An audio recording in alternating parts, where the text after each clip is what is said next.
Сайн байцгаана үзэгчдээ, сайн байцгаана залуучуудаа. Монголын төлөө зохилох зүрхтэй хоногийн 24 цагтай уралдаж ажиллаж хөдөлмөрлөдөг, өөрийгөө залуу гэж тооцдог, залуу гэж боддог бүх хүмүүс дэлгэцэнд анхаарлаа хандуулаарай. Учир нь залуу хөтөлбөр эхэлж байна.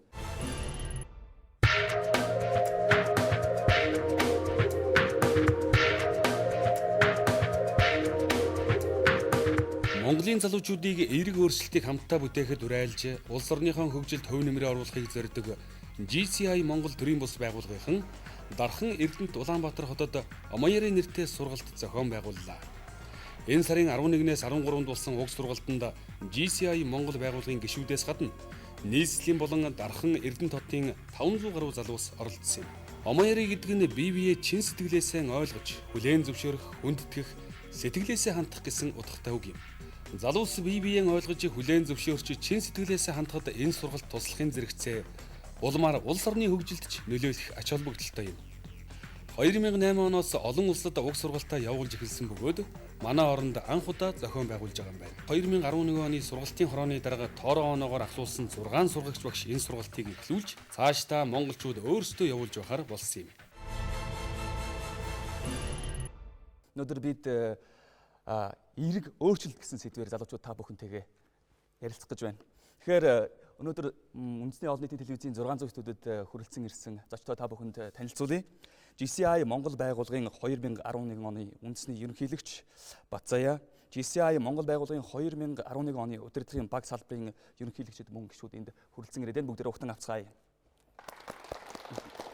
Мөн GCI Японы 2011 оны Омоёрын хорооны дарга Тоороо Оноо, мөн GCI Японы 2011 оны Омоёрын хорооны сургагч багш нар өнөөдөр манай 600 студид ирээд амаа бүгдээр ухтан авцгаая. Бид өнөөдөр эерэг өөрчлөлт сэдвээр ярих гэж байна. За мөн бас хүн болгон мэддэг мөртлөөсөө нэг анзаардгүй зүйлийн тухай бид нэр ярилцсан. Тэгэхээр Батзаяа ерөнхийлөгч, эерэг өөрчлөлт гэж чухамдаа юу юм бэ? Эерэг өөрчлөлт гэдэг бол эерэг хандлагыг хэлнэ гэж ойлгож байна. Миний хувьд бол. Тэгэл эерэг өөрчлөлтийг бүтээе, эерэг өөрчлөлтийг нийгэмдээ авчиръя гэж одоо өнөөгийн залуучууд их ярьдаг болсон. Тэр дундаа GCI байгууллага бол нийгэмд эерэг өөрчлөлт авчрах хөгжлийн боломжийг залуучуудад олгох гэсэн эрхэм зорилготой байгууллага. Эерэг өөрчлөлт хаанаас эхэлэх вэ? Энэ бол сэтгэлгээнээс эхэлнэ. Тэр дундаа өнөөгийн Монголын нийгэмд энэ эерэг өөрчлөлт бол маш их даруй хийгдэх шаардлагатай ийм зүйлүүдийн нэг. Энэ бүх зүйлтэй холбогдуулаад GCI Монгол байгууллагын 2011 оны удирдлагын баг GCI Японы Омоёрын сургалт, Омоёрын хөдөлгөөнийг Монголд урьж авчирсан юм аа. Тэгэхээр Омоёрын хөдөлгөөн, Омоёрын үзэл санааны талаар мэдээж хэрэг Оноо-сан илүү дэлгэрэнгүй ярих бах. Тэгэхээр Омоёрын гэдэг бол нэгнийг ойлгох, хүлээн зөвшөөрөх, хүндлэх, тийм ээ. Тэгэхээр Омоёрыг хүн өөртөө бий болгосноор ямар өөрчлөлт бий болох вэ? За Омоёрыг гэж чухамдаа юу юм бэ гэд Оноо-сангаас асуувал. Миний бие GCI Japan-аас төлөөлөн ирсэн Тоороо Оноо гэдэг хүн байна. Энэ удаад бид Монголд хүрэлцэн ирээд Улаанбаатар, Эрдэнэт, Дархан гэсэн 3 газруудаар GCI-ийн гишүүд болон орон нутгийн энгийн иргэдэд Омоёрын талаар санал сэтгэлээсээ хуваалцаад ирлээ. Омоёрын гэдэг Япон үгийн цаад утга нь өөрийн зүрх сэтгэлийг бусдадтай хуваалцах гэсэн утгатай юм. Ер нь бол бид Омоёрын гэдэг үгийг дэлхийгээр дэлгэрүүлэх гэж яваа биш. Энэ үгний цаана агуулгадж байгаа тэр утга санааг дэлхий даяар нэгдмэл хөдөлгөөнд оруулахыг эрмэлзэж энэ хөдөлгөөнийг явуулж байгаа юм. Энэ нь өөрийнхөө амин хувиа бодох биш. Өөрийн эргэн тойронд байгаа байгаль орчин, нийгэмд юу хийж чадах вэ гэдгээ бодж үзэх үзэл юм. Энэ цаг өнөөдөр дэлхийд ирээд байна. Яг энэ асуудлыг Омоёрын хүнддэг юм. Бид нэг нийгэмд амьдарч байгаа учраас ганцаараа өөрийгөө болгоод амьдрна гэж үгүй. Өөрөөсөө бусдын талаар бод гэдэг нь хүн өөрийнхөө гэр бүлийн талаар юу хийж чадах, найз нөхдийнхээ талаар ямар харилцаатай байх вэ? Нийгэмд ямар байр суурь эзлэх вэ гэдгийг дэлхий даяар таниулах ухагдах юм. Та бүхний мэдж байгаагаар дэлхий даяар глобалчлал өргөн дэлгэр тархаж хүн эд зүйлээс ахуулаад мэдээллийг өөрийн хаана оршин байгаагаас үл хамааран олж авах боломжтой болсон байгаа. Бид хорвоо ертөнцид өөрийн гэсэн хүсэл эрмэлзэлтэй байдаг. Амин хувиа хичээж нэг нэгнээ бодох сэтгэлийг мартаж байна. Хуучин цаг шиг гэр бүлээрээ амьдарч хөгшид настан үр хүүхдээ асраад амьдарч байсан амьдрал маань одоо маш ховор хоцрогдмол амьдрал болж харагдаж байна. Тэгэхээр зөвхөн өөрийн амин хувиа бодох биш. Эргэн тойронд байгаа бүхэнтэйгээ харьцаж хамтдаа амьдрах ойлголт руу шилжих нь чухал асуудал болон хувирч байна. Бидний сургалтанд сууж байсан хүмүүсээс тэмдэглэл болон санал сэтгэлдээс нь ямар зүйлийг ойлгосон бэ гэвэл нийгэм өөрчлөгдөж байгаа энэ эрен үед ч хуучин уламжлалт дундаасаа сайныг авч дэлгэрүүлэх тал дээр маш их анхаарал тавьж санаа зовж байдаг нь харагдсан. Тэгэхэд бидэнд урд өмнө байгаагүй маш гүн гүнзгий агуулгатай сонирхолтой танилцуулгуудыг үзүүлсэн юм. Групп донд байгаа хүн бүр өөрийн бодол сэтгэлээр инх тайван гэж юу юм бэ гэдгийг өнгөөр илэрхийлэх даалгаврыг бид өгсөн юм. Гэтэл хүмүүс инх тайвныг нэг өнгөөр биш, олон янзын өнгөөр илэрхийлэхийг оролдож байсан нь бидэнд маш их сонирхолтой санагдсан юм. Омаяри үзэл санаа нь энгийн зөөлөн харьцаагаар өөрийгөө бусдад ойлгуулж, бусдыг өөрийн адил хүндэтгэхэд уриалдаг. Энэ сарын 10-ны орой хөдөлсөн GCI-ийнхний цуваа шүн дунд залуусын хот Эрдэнэтэд очсон юм. GCI Монгол байгууллага нь 8 салбартай бөгөөд үүний 2 нь дархан Эрдэнэт байдаг.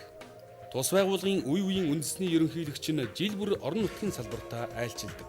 Ерөнхийлөгчийн айлчлалыг Эрдэнэтийн гишүүдч тун чадмаг зохион байгуулж, санаа зовох зүйлгүй ажиллах бүхий л нөхцөлийг бүрдүүлсэн байлаа.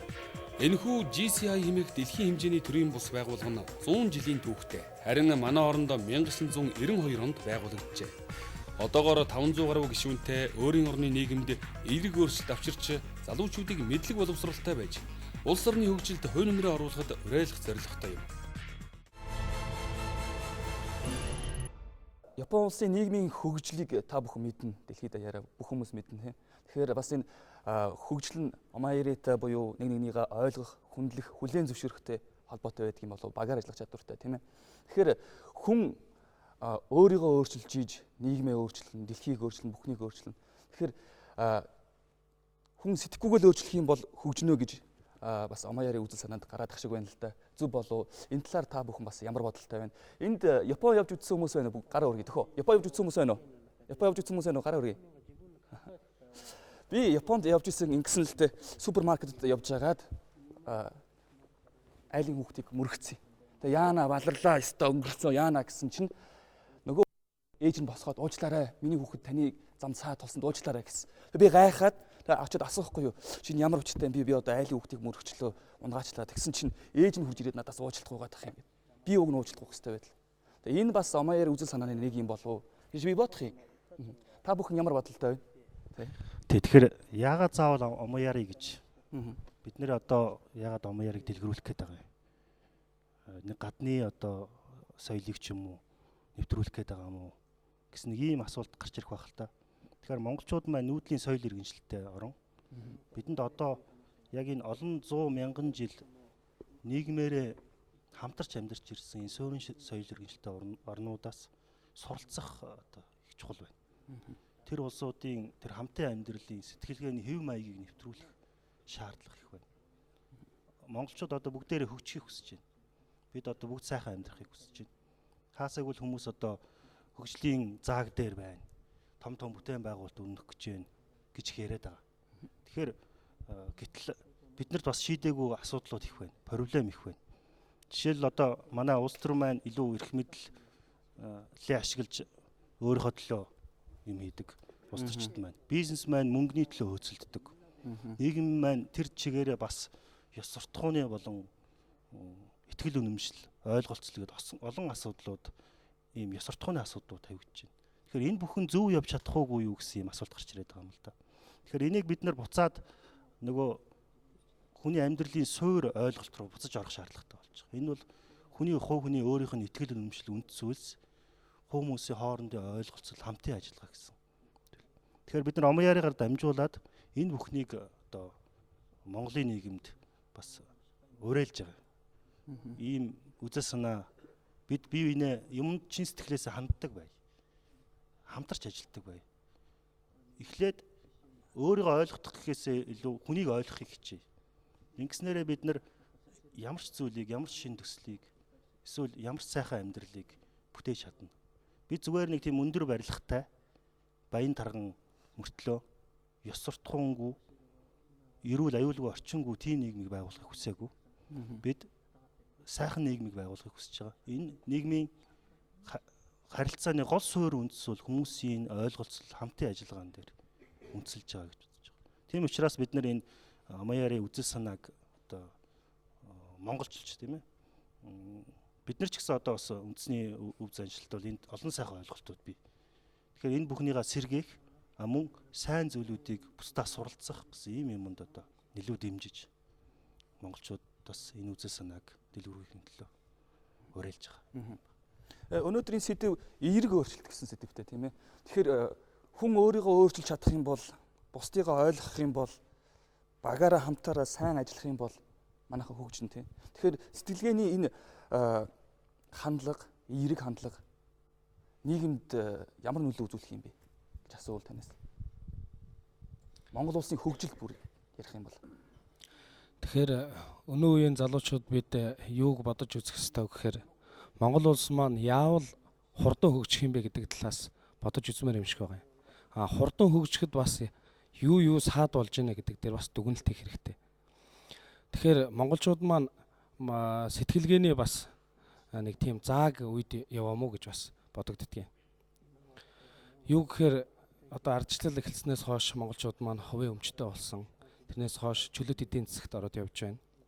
Тэгэхээр илүү одоо баялагийг шүтгэх гэдэг юм уу те. Өөрийн аж ахуй, өөрийн амьдрал одоо болж явах юм бол бусдын амьдрал одоо хамаагүй ч гэдэг юм уу ийм үзэл санаа монголчуудын маань дунд бас өнөөдрийн байдлаар бол тархсан байгаа. Тэгэхээр энийг бид нэр өнөөдөр өөрчлөх цаг иржээ гэдгийг манай залуучууд дэмжиж байгаа. Тэгэхээр энийг яаж өөрчлөх юм бэ гэж багаараа хамтарч ажиллах хүмүүс бие биентэйгээ хамтарч ажиллахдаа нэгэндээ удирдуулж сурах, удирдах сурах тийм. Тэгээ бие биенийхээ үгийг эхлээд асуудлыг шийдэхдээ би ингэж бодож байна, би ингэх ёстой гэхээсээ илүү бусад маань юу гэж байгаа вэ гэдгийг түрүүнд нь тавих, ингээд бусдыг ойлгох, бусдыг хүндлэх, хүлээн зөвшөөрөх энэ агуулгыг монгол залуучууд маань сурах юм бол за мөн одоо бид бүхэн бас энэ хөдөлгөөнийг зохион байгуулж байхдаа орон нутгаар явж ажилласан. Ингээд харж байхад бол одоо энэ Омаяри гэдэг зөвхөн энэ үгээр биш, Япон үгээр биш, монголчуудынхаа сэтгэлгээнд тохирсон энэ хэлбэрээр боловсролынхаа тогтолцоонд ч гэсэн хийж өгөх юм бол энэ бол одоо Монгол улсын хөгжлийг хурцсахад бас нэгэн түлхүүр болох юмаа гэж бид хүн ойлгож байгаа. Япон улсад цэцэрлэгийн багш бусад багш нараас илүү цалин авч байна гэж. Яагаад? Яагаад гэвэл цэцэрлэгийн насанд нь хүүхдүүдийг Япон хүн болгож хүмүүжүүлдэг. Тийм учраас цэцэрлэгийн багш нарын одоо хариуцлага бол бусад багш нараас илүүтэй өндөр. Тэрнийхээ хараар өндөр цалин авч байгаа шүү дээ. Бас нэг юм үг байдаг шүү дээ. Ер нь нэг ингээд шар цэцэг тарьчаад тэгээд бид улаан цэцэг хүлээгээд. Энэ бол цэцэг бол шар цэцэг л. Шар цэцэгний үр суулгасан бол тэндээс шар цэцэг гарч ирэх нь ойлгомжтой. Гэтэл бид улаан цэцэг хүлээгээд. Энэ өнөөгийн манай нийгэмд маш их ажиглагдж байгаа зүйл. Боловсролын салбарт ч гэсэн. Тэгээ саяхан нэг ном уншижсэн тийм байна л да. Бид гаднаасаа гоёдаг болсон байна. Монголчууд. Магадгүй дэлхий Азад энэ хэлбэг байт юм. Угтаа бол бид дотроосоо гоёх хэрэгтэй. Тэгэхээр энэ бол сэтгэлгээнд өөрчлөлт оруулах, өөрийгөө боловсруулах. Энэ л тухай ойлголтууд байгаа даа л. Монголчууд бид бүгдээрээ мэдэндээ хувийн тоглолтыг их сайн гаргадаг гэл. Спорт дээрч тэр, урлаг дээр тэр. Багийн тоглолт гэдэг зүйл бас дутаад идэг юм болов уу гэж бодоод идэг юм. Тэр энэ талаар та бүхний бодол сүүл би нэг хүний нөөцийн мэрэгжилтэнтэй ярилцлага хийгээ байжсэн. Манад орж ирж байгаа хүмүүс сүүлийн үед багаар их сайн ажиллах чадвартай болж ирж байна гэж ярьж ирсэн. GCI Монгол байгууллага 2011 онд Let's Build Synergy гэсэн ураг дэвшүүлээд байгаа. Одоо ив хамтын хүчээ нэгтгэцгээе гэсэн. Ив хамтын хүчээ нэгтгэцгээе. Нэг зорилгын нэг нь болохоор энэ багаар ажиллах уу, хамтарч ажиллах уу гэдэг. Бид нэр бас нэг сургалтын дээрээ нэг жишээ аваад үзчихэл л та. Багаар ажилласан зүг бэ нөө одоо ганцаараа хийсэн зүг бэ нөө гэдэг. Энэ 15-аас та сонгоод ингээд дараалалаар нь сонгох гэдэг нэг тест байсан. Тэрэн дээр багаар ажиллаж байгаа хүмүүс болохоор ганцаараа ажилласнаас 3 дахин илүү үр дүн гаргаж байгаа тийм зүйл ажиглагдсан. Зүгээр дээр. Тэгээ ер нь одоо багийн ажиллагаа гэдгийг аль салбарт илүү дэмждэг болсон. Сая өөрөө спортын бас салбар дээр ярьж байгаа шүү байна тийм ээ. Одоо багийн спорт ганцаардсан спортын төрөлгээд ингээд жишээлбэл хөл өмгийн тэмцээн дээр харж байхад хамгийн сайн тоглож байгаа багууд ямар багууд вэ? Нүгэ хараад тахлаар дандаа өндөр хөгжилтэй орнууд тийм ээ явж байгаа байхгүй юу? Тэгэхээр нөгөө нэг дандаа багаар ажилласаар байгаад амжилтанд хүрсэн. За спорт гэсэн мөн ялгаа байхгүй. Маш хүчтэй багаар хамтарч тоглодог тийм ээ. Амжилт гаргадаг багуудыг ингээ хараад тахлаар яг харахгүй л ерөөсөө л нөгөө нэг эдийн засгийн өндөр түвшинд хүрсэн. Ингээд манай Монголын хөрсөн дээр ингээ харахаар өнөөдөр доо яг бокс жудо ч юм уу ингээд ганцаарсан спортын төрлүүдээр бас амжилт гаргаж эхэлж байна. Энэ бол сайн. Үүнээс цааш бол бид нар улам одоо энэ сууж байгаа залуучууд ч гэсэн хандж хэлэхэд та бүгд цаашид одоо болж игэл багаар ажиллаж илүү одоо бие биенийгээ хүндэлж, бие биентэй буулт хийж, бие биенийгээ хүлээн зөвшөөрж багаар ажиллах юм бол та бүгдийн тэр зорж байгаа зорилго чинь одоо 20 жил шаарддаг бол багаар ажиллах юм бол одоо 10 жил шаарддаг ч юм уу тийм ээ. Маш их хугацаа хэмжиж өөртөөгөө илүү одоо амжилтанд хүрэх болов гэж бодож байна. Та бид би гэж ярих их дуртай. Тэ? Би гэж. Би биш бид гэж ярих бол одоо бас Омаяри үдэл санааны нэг юм болов уу гэж би дотор ойлгож байна. Энэ бол зөв үү? Зөв үү? Ажиллах чадварын тухай яриад ирэхлээр ялчгүй синержи гэдэг ойлголт орж ирж байгаа. Синерги буюу синержи. Тэгэхээр синержи гэдэг ойлголт 16 дугаар 100-д одоо шинжлэх ухаанд орж ирсэн гэсэн одоо Википедиа толь бичгээр байгаа юм л да. Гэхдээ бид Монголынхаа түүхийг эргээд харахад энэ бол синержи гэдэг ойлголт маань өөрөө алангуй ихийн домог, 5 сумны домог, багцсан 5 сум. Хамтын үйлдэлийн энерги гэсэн одоо энгийн тодорхойлт байна л да. Синержи гэж. Тэгэхээр синержи гэдэг маань өөрөө их өргөө ойлголт. Тэр дундаа зөвхөн жишээ аваад үзэхэд банз модыг хавтгаагаар нь тавиад даралт өгөхөд хугарах нэг хүч үйлчлэн тийм ээ. Босоогоор нь тавиад дарахад бас нэг өөр даралт үйлчлэн. Дээр нь дандаа босоо 2 3 банз тавиад даралт өгөхөд ямар даралтын хүчээр тэр хугарах вэ? Хэвтэйгээр нь 3 банз давхарлаад дарахад ямар хүч үйлчлэх вэ? Тэгэхээр багийн гишүүд буюу тэр баг гэдэг юм уу нэгжийг бүрдүүлж байгаа хэсгүүд хэдий ч нэ хүчтэй чанартай байна. Төдий ч нэ одоо хугаралтын хүч илүү байж иж нугарна хугарна гэсэн үг шүү дээ тийм ээ. Тэгэхээр цөөхөн хүн амтаа монголчууд бидний хувьд бол Монгол гэж одоо энэ нэгжийг бүрдүүлж байгаа иргэд нь өөрөө чадвартай хүчтэй байх хэрэгтэй. Тэгээд тэр хамтын үйлдэлийн энерги бий болгож чадах юм бол биднээс маш том хүч гарна. Тэгэхээр энэ өнөөдрийн бидний яриад байгаа бүх зүйл бол бидэнд байсан зүйл. Мэддэг зүйл. Бид бусдыгаа ойлгодог л байсан. Ойлгодог. Хүндэлдэг. Хүлээн зөвшөөрдөг. Гэхдээ энийг мартах гэх юм уу? Үгүй бол бардам зангаасаа болдг юм уу? Энэ бүх зүйлүүд амьдрал дээр хийж чадахгүй л байгаа. Энийг хийдэг болъё л гэсэн. Энэ зүйлийг л Омаяри хөдөлгөөн ярьж байгаа. Хүн хүнээ ойлгож байгаагаар нь хүлээн зөвшөөрөх, мөн бие биедээ чин сэтгэлээсээ хандаж туслах нь ховордсон өнөөгийн нийгэмд Омаяри сургалт их ач холбогдлон өгдөг байна.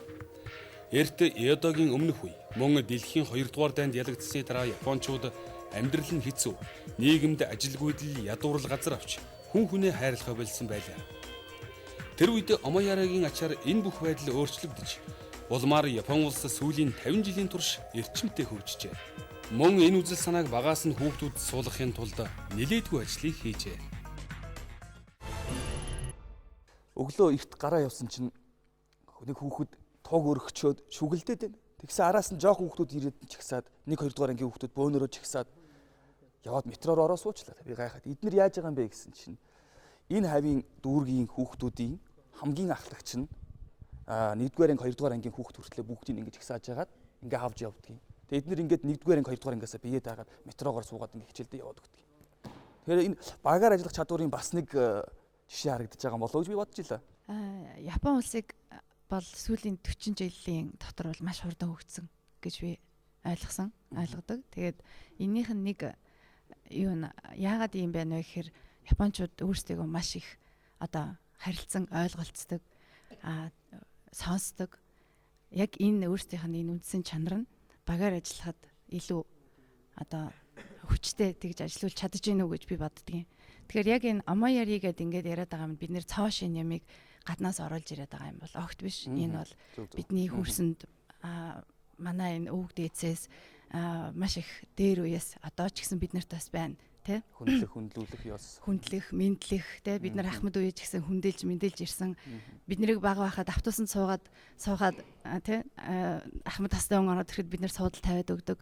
Энэ ёс маань хүртэл бид нарыг одоо ингээд тэ ахмад наснаа хүндлэх. Өчигдөр манай сургагч багш ярьжсэн л да монголчууд ахмад наснаа их хүндэлдэг, мэдлдэг. Яг энэ хүртэл одоо Омаяригийн бас нэг үзэл санаа юм а гэж хэлжсэн. Тэгэхээр бид нар өнөөгийн залуучууд бидний өвөг дээдэс, бидний аав ээж, бидний үр хүүхдүүд бид нар яг энэ эртний биднэрт байсан энэ сайхан уламжлал бид нар илүү тодруулж орчин үеийн нийгэмдээ оруулж ирж өөрийнхөө ажил, гэр, амьдралд хийж байгаа ажилдаа энийгээ л зөвхөн дэлгэрүүлэх ийм л юм болов гэж боддгийн. Тэгэхээр энэ маш энгийн юм зүгээр л харилцан бие биенээ ойлголцох, хүндлэх өөдөөсөө хараа сууж байгаа хүнийг ойлгохоор тэдний дараа асуудал маш хурдан шийдвэрлэгдэж байгаа. Тэгэхээр энэ бол багаар ажиллах, багаар ажилласны мөн чанар нь ажил урагшаа сайн явах. За тэгээд улс ор маань илүү хурдан хөгжих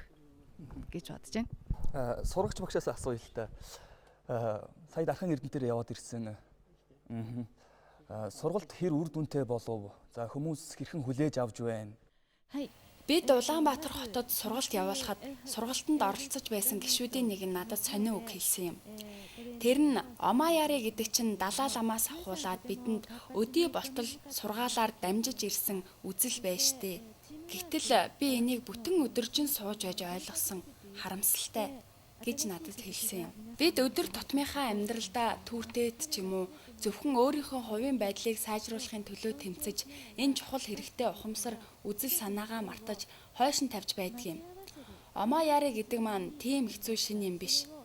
Бид өөрийнхөө мэддэг хэмжээнд чадал бололцооныхаа хэмжээгээр энэ үзэл санааг ямар нэгэн байдлаар дэмжих юм бол хувийн амьдралд ч тэр бизнес нийгэмд хүртэл маш сайн эерэг нөлөө үзүүлж чадах хөдөлгөөн юм.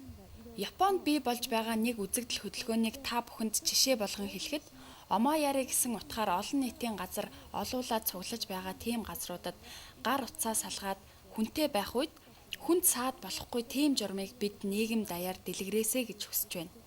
Бидний сургалтын дундаас Монголын гишүүд Омаяригийн үзэл санааг дэлгэрүүлэх сургагч багш болгох хэмжээнд суралцаж эрхээ авсан байгаа. Энэ бүх улсууд маань Омаяри үзэл санааг Монголын өргөн удам нутгаар түгээж дэлгэрүүлэх үйлсэд их хувь нэмэр оруулна гэдэгт гүн итгэж байна. Та бүхэнд их баярлалаа. GCI Монгол, GCI Japan байгууллагын хамтын ажиллагааны нэг хэлбэр, нэг үр дүн байгаа. Тэгэхээр GCI гэдэг байгууллагын тухай бас бид нэр товчхон танилцуулбал зүгээр болоо гэж бодож байна. Тэгэхээр хүмүүс бол өөр өөрсдийн ажиллаа хийгээд эсвэл сургуульдаа сураад гэртээ хараад дараа нь гэртээ хараад гэртээ ямар нэг юм хийгээд ингээд байж болно. Гэтэл их олон төрлийн мэрэгжилтэй, олон төрлийн ажилтай, өөр хүмүүжлтэй ийм залуу хүмүүс тэр тусмаа 18-аас 40 насны залуучууд нэгдээд нийгэмдээ эерэг өөрчлөлт авчиръя. Нийгмийнхаа сайн сайхны төлөө ямар нэг ийм сайхан нийгмийг байгуулахын төлөө бидний өөрсдийн амьдарч байгаа орчноо сайхан байлгахын төлөө хамтарч ажиллаж байгаа нэг юм хэлбэр болж ийсэ гэж бодож болох юм. Тэгэхээр GCI-гийн залуучуудад хөгжлийн боломжийг олох, тэр тусмаа эерэг өөрчлөлт бүтээх хөгжлийн боломж олох гэсэн үндсэн зорилго байдаг. Тэгэхээр хүн өөрөө олон хүмүүс өөрийн итгэл үнэмшилтэй, өөрийн гэсэн зорилготой хүмүүс нэгдээд тэр итгэл үнэмшлүүд зорилгоудаа нэгтгээд хамтарч үйл ажиллагаа явуулж байгаа хэлбэр юм. Хамтарч үйл ажиллагаа явуулаад янз бүрийн төсөл хөтөлбөрүүдийг хэрэгжүүлдэг. Энэ төсөл хөтөлбөрүүдийг хэрэгжүүлснээр нэг талаас нийгэмдээ хувь нэмэр оруулах, нөгөө талаас өөрсдөө суралцдаг. Бид одоо төслийг яаж хийх юм, төслийн санхүүжилтийг яаж босгох юм, үйл ажиллагаанд гар буй оролцдог. Тэгэхээр жишээлбэл одоо ялангуяа хөгжилтэй орнуудад жишээ нь одоо Америкийн нэгдсэн улс гэхэд 25 сая хүн 7 хоног тутам 8-аас 10 цагийг нийгмийн үйл ажиллагаа хийх зарцуулдаг гэсэн. 25 Сая хүн. Аа. Тэгэхээр энэ 250 сая хүн цаг гэсэн үг л дээ. Тэгэхээр ийм их үйл ажиллагааг ямар нэгэн одоо цалин хөсөхгүйгээр нийгмийнхаа сайн сайхны төлөө хийж байгаа. Тэгэхээр энэ бол их гайхалтай тоолдоо. Тэр тусмаа энэ хийсэн үйл ажиллагааны үр дүн бол ялангуяа одоо төр бол хамгийн муу менежер гэдэг. Эсвэл бүр бизнесийн байгууллагаас илүү ийм үр дүнтэй, нийгэмд өгөөчтэй юм байдаг гэж ярьдаг. Яагаад гэвэл тэр улсууд чин сэтгэлээрээ нэгдсэн яг өөрийнхөө итгэл үнэмшлээрээ ажиллаж байгаа. Ийм учраас энэ өөрөө их үр дүнтэй сайхан үйл ажиллагаа болдог. Тэгэхээр бид нар нийгэм маань хөгжихийн тулд эерэг өөрчлөлт хэрэгтэй гэж үзэж байгаа. Эергээр аливаа зүйлүүдийг эергээр сайн сайхан болгохын төлөө тодорхой зорилготой үйл ажиллагаа явуулах хэрэгтэй гэж боддог. Тэгэхээр яг энэ үйл ажиллагааг л манай GCI Монгол сүүлийн 20 жил байгуулагдсанаас хойш 20 жилийн туршид нийгмийн салбар бүрт хийж ирсэн. Цаашиж бид нар бас энэ тал дээр илүү идэвхтэй ажиллаж олон иймэрхүү үйл ажиллагаануудыг явуулна гэсэн юм бодолтой байна. Цэнгэрлэгцээ үзэж байгаа залуучуудад хандхад манай залуу хөтөлбөрийн ураа үг байдаг. Цаг хормооч бүхнийг алдгүй шамдан суралцаж их орондоо хийж бүтэтгэе гэсэн. Тэгэхээр энэ ойлголтын дээр манай үзэгчид бусдыгаа хүндэтгэх, ойлгох, хүлээн зөвшөөрөхийг нэмэх нь шүү. Тэгэхээр тэгээд өнөөдрийн яг бид нар өөрсдийнхөө Монголынхаа өрсөн дээр төрсөн Улаанбаатар хотын хэмжээнд нэг жишээ авч ирээ л да. Өнөөдөр Улаанбаатар хотод бол маш их бухимдал байна. Өглөө гэрээсээ гараад одоо нийтийн тээвэр, такси унаа, дэлгүүр хошоо хаасаагүй л бухимдал байна. Өглөөнд ордог, сигналддаг, бие биеруугаа маш их эвгүй хайрцдаг тийм ээ. Ингээ сая бидний яриад байгаа энэ эерэг өөрчлөл яг зөвхөн энэ өдөр тутмын энэ амьдралаас л эхлэе л да. Баг багаар. Таны урдуур нэг машин орсон бол та зай тавиад өгчих тийм ээ. Араас ч нэг машин сигнал дагуул уучлаарай гэх нэг тогчих. Дэлгүүрт ороод урдуур ч нэг хүн дайраад байгаа бол учрыг нь олоод хилчих. Ямар ч үс ингээд ийм жижигхэн өдөр тутмын амьдралаас л одоо энэ эерэг өөрчлөлтийг эхлүүлвэл ямар вэ гэж тэрс манай энэ залуучууд байна. Яг л өнөөдөр Улаанбаатар хот бөгөөд Монгол улсын хүн амын одоо 60-аас дээш 40 хүртэлх насны залуучууд болсон байна л да. Ингээд энэ эерэг өөрчлөлтийг залуучууд та бүхэн эхлүүлж чадах юм бол одоо манай дараагийн үе болон одоо нийт монголчууд маань Улаанбаатарчууд одоо тэр бидний хүсэж хүлээгээд байгаа тэр сайхан нийгэм гэдэг зөвхөн нэг барилга байшин бариад гоё машин унаа явчихыг хэлэхгүй байгаа юм л да. Бидний ойлгож байгаа сайхан нийгэм гэдэг бол бие биенийгаа хүндэлж эвтэй найртай сайхан амьдрах гэдэг бол сайхан нийгэм болов уу гэж бодож байгаа. Нэгдүгээр сэтгэлгээ, хоёрдугаар материалын зүйл. Тийм болохоор одоо манай GCI-ийн зүгээс нийт залуучуудаа хандаж хэлэхэд энэ эерэг өөрчлөлт гэдэг зүйлийг зөвхөн өөртөөхөө өдөр тутмын амьдралаас эхэлцгээе гэж уриалъя. За баярлалаа. Тэгэхээр бидний өнөөдөр энэ танхимд цуглаад яг энэ Омаяри эерэг өөрчлөлийн талаар ярьж байгаа гэдэг нь өөрөө түгээн дэлгэрүүлэх гэсэн нэг томоохон оролдлого. Тэр тусмаа үндэсний телевизээр бид энийг ярьж байна. Тэгэхээр энэ бол үндэсний хэмжээнд энэ асуудлыг сонирдуулъя. Тэгээд үндэсний хэмжээнд энэ асуудлыг ярий, анхааръя, ойлгоё. Тэгээд эерэг үйлдэлийг хийя гэсэн нэг юм оролдлого хандлага юм аа. Толь руу хараад та муухай харуул танд муухай харж байгаа дүрс боо. Таны өдөөс. Та инех юм бол таны урдаас инээж байгаа дүрсэл боо. Тэгэхээр энэ өөрөө ерөөсөө эерэг өөрчлөлтийг хэрхэн хийх үү гэдэг хамгийн энгийн жишээ. Та бусдын өмнөөс инех юм бол бусдхан хүмүүс таны эргэн тойрондох хүмүүс таныг инээж илгэсэг дотноор хүлээж авч өгдөн. Түрүү манай инх баяр ярьсан замын хөдөлгөөний танд зам тавиад өгөхөд нэг яадаг үлээ улсууд баярлаа дохиод инээгээд гардаг тийм үү. Тэрнээс та яг үндэ бол таашаал авдаг шүү дээ. Хүн өөрөө тийм амьд. Тэгэхээр энэ бүх зүйлүүдийг л бид нэг ингэж хийгээ сурчих юм бол баярлаа гэдэг үгийг харамгүйгээр хэлж сурах хэрэгтэй. Бусдаа тэр илгэсэг дотны үгийг харамгүйгээр хэлж сурах хэрэгтэй. Энэ бол бас бидний өнөөгийн монголчуудад бас их дутагдж байгаа зүйл. Баярлаа гэхэд тэр хүн таны өдөөс инеэх нь зайшгүй. Баярлаа гэж хэлсэн хүний өдөөс муухай хардаг, муу үг хэлдэг. тийм ёс байхгүй, тийм зүйлч тохиолдохгүй шүү дээ. Тэгэхээр ерөөсөө л яг толинд өөрийгөө харж байгаатаа нэгэн адил эерэг өөрчлөлтийг яг өөрөөсөө л эхлэх хэрэгтэй. Тэгээд эерэг өөрчлөлтийг бүтээцгээе гэж залуучуудаа бас энд ашрамд уриалъя. Хүчрэх. Тэгэхээр Омаяри гэдгийг одоо бид нар нэг тийм гадны соёл гэдэг ч юм уу, гадны соёлыг түгээн дэлгэрүүлэх гэдэг утгаар нь ойлгохгүй байгаа. Тэгэхээр би зөвхөн одоо үндэсний өв соёл, бусад зүйлүүдийг хэрэгжүүлээс гадна бидний нүүлж сэтгэхүйд дутагдж байгаа энэ шин зүйлүүд. Бид нар одоо ингээд дотроо нэг хөмөрсөн догоо шиг бие биендээ сухаас гадна дэлхийн хүн төрөлхтний соёлоос суралцах шаардлагатай. Энийг өөрөмшүүлэх шаардлагатай. Тэгэхээр энэ зорилгоор бид нар бол жишээ Монгол цаашид ч гэсэн Омаяри болон бусад төрлийн сургалтуудыг хийх болно.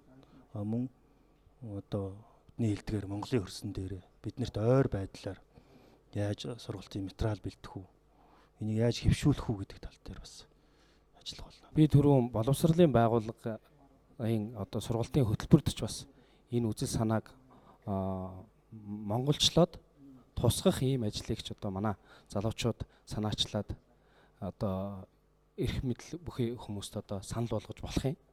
10 жилийнх нь 10 жилийнх ч юм уу цэцэрлэгийн их сургуулийнх нь тийм. Тэгэхээр хүн болж төлөвшнө гэдэг бол боловсролын хамгийн том асуудал байгаа. Тэгэхээр хүүхдүүдийг төлөвшөж байгаа тэр насан дээр нь бие биенээ гэсэн сэтгэлгээтэй болгох, гэр бүлээ гэсэн сэтгэлгээтэй болгох, эх орноо гэсэн сэтгэлгээтэй болгоно гэдэг бол Монгол улсын хөгжлийн, монголчуудын Монголоо гэсэн сэтгэлтэй болгох ийм одоо үндэс юм болов уу гэж бодож байна. Тэгэхээр монголчууд бол эртээр үеэсээ бие бинийгээ хүндэтгэх одоо юунд ёс заншлыг бол хадгалж ирсэн гэдгийг бол түрүүн бас ярьлаа. Тэгэхээр энэ ёс заншил маань өнөөдөр бас энэ глобалчлагдж байгаа, даяаршиж байгаа нийгэмд бас тодорхой хэмжээнд авахгүйхээ ухаанаар хандаж үнэхээр одоо энэ хөгжсөн байгаа орнуудын энэ сэтгэлгээний дэвшилтэд энэ талуудыг бол одоо бид бүхэн нутагшуулж хурдан одоо хийснээрээ Монгол улс маань одоо ирээдүйд одоо хүн болгон л ярьж байгаа Монгол улс маань маш их одоо мөнгөтэй болох чинь, байгалийн баялагтай болох чинь. Энийг одоо яаж зарцуулах вэ? Монгол улс маань яаж хурдан хөгжих вэ? Тэгэхээр энэ хөгжилд бол хүмүүсийн маань сэтгэлгээ, мөн харилцааны соёл, бие бинийгээ хүлээн зөвшөөрөх, хүндэтгэх гэдэг энэ зүйл маань одоо маш их одоо түлхэж болох юм аа. Энэ сайхан одоо эерэг зүйлийг монголчуудаа, залуучуудаа ирээдүйн хойч үеийнхэндээ дэлгэрүүлэх нь GCI Монгол байгууллагын томоохон хэрэгжүүлж байгаа ийм үйлс байгаа. Тэгэхээр энд одоо бид бүхэн одоо зүрх сэтгэлээр ингэж ажиллаж байгаа нь үнэхээр одоо GCI залуучуудынхаа хамт олонд бас баяр хүргэмээр байна. Нийтийн эрх ашигт, бидний нийтийн эрх ашигт одоо нөлөөлж байгаа нийгмийн асуудлууд руу хүн болгон идэвхтэй хандах нь маш чухал байна. Өнөөдөр Улаанбаатар хотод утаад тортогтой байна. Бид бүхний яг хүн болгонд нөлөөлж байгаа асуудал. Тэгэхдээ энэний төлөө хүн болгон идэвхтэй санаачлагтай байх юм бол энэ асуудлыг бас шийдэхэд одоо төхөмтэй болно.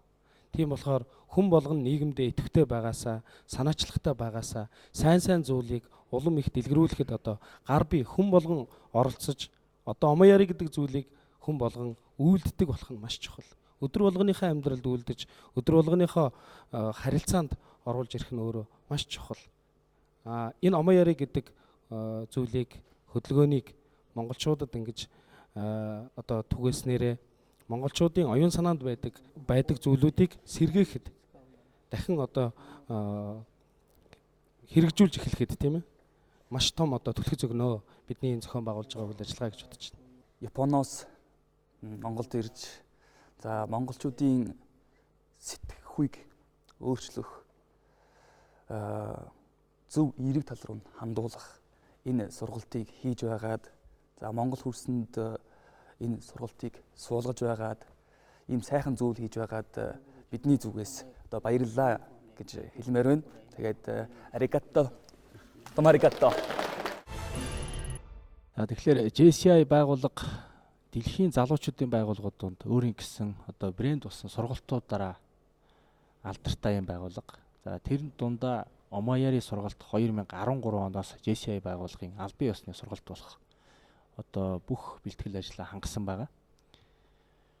Тэр миний сууж үзсэн JCI сургалт дээр нэг тийм кейс байсан л да. Энэ өөрөө юу байсан гэхээр та хэдий ч нэ олон хүнд захиа явуулна, төдий ч нэ олон хүнээс захиа авна гэж.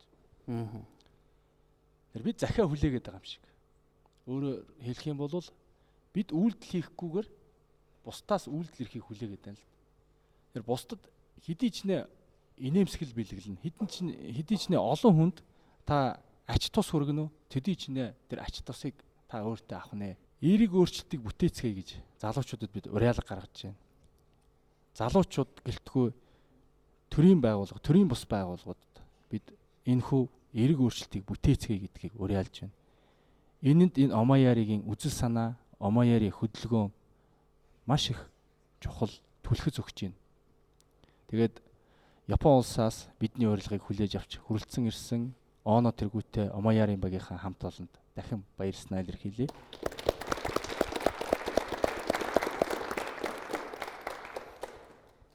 Тэгээ эцэст нь бол бид өнөөдөр Япон, Монгол гэж ярьж байгаа боловч энэ даяарч байгаа нийгэмд бид тэр улс, энэ үндэстэн гэдэг яриа бол энэ яриаг халах ёстой юм аа.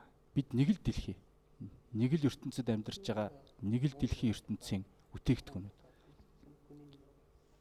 Бид бүгдээрээ л нэг зорилготой. Сайхан амьдрий, эх орон, эх дэлхийг хөгжүүлье гэж байгаа. Тэгэхээр даяарч байгаа энэ нийгмийн нэг иргэн гэдгийг өөрөө ухамсарлаад тэгээд дэлхий дахинда инх тайван найрсаг энэ ур амьсгалыг бүтээхийн төлөө залуучууд та бүхнийг энд хүрэлцэн ирсэн залуучууд та бүхнийг телевизээ үзэж байгаа бүх хүмүүсийг эерэг өөрчлөлтийн төлөө хамтдаа ив хамтын хүчээр нэгтгэн хичээцгээе гэж уриалъя. Баярлалаа. Тэгэхээр манай өнөөдрийн нэвтрүүлэгт JCI байгууллагын удирдлагын багийнхан салбаруудын ерөнхийлөгчид оролцлоо. За мөн Японоос Омаяри хорооныхан ирж оролцлоо. Та бүхэнд баярлалаа. Тэгэхээр цэнхэрлэгцээ үзэж байгаа үзэгчдээ залуучуудаа залуу төлбөрөөрөө дараа 7 хоногт иргэд уулзцгаая. Өнөөдөр бидний ярьсан ярианаас боловсролын салбарт бас Омаяри буюу нэг нэгээ ойлгох, хүндлэх, хүлээн зөвшөөрөх энэ сургалтыг оруулж өгье гэж бас санаа гарлаа. Тэгэхээр цэнгэрлэгцээ үзэж байгаа багш нар байвал бас Омаяри хөдөлгөөнд хамрагдаарай гэж уриалж байна. За ингээд нэвтрүүлгийнхаа өрөө өгээр нэвтрүүлгээ төгсгий. Залуучуудаа бүгдээрээ цаг, мөч, хорон бүхнийг алдалгүй шамдан суралцаж эх орондоо хийж бүтээцгээе. Тэгээд дээр нь нэг нэгнийгээ ойлгоцгоё, хүндэлцгээе, хүлээн зөвшөөрцгөөе. Ингээд дараагийн дугаар уулзлаа. Түр баяртай үзэгчтэй. Баяртай.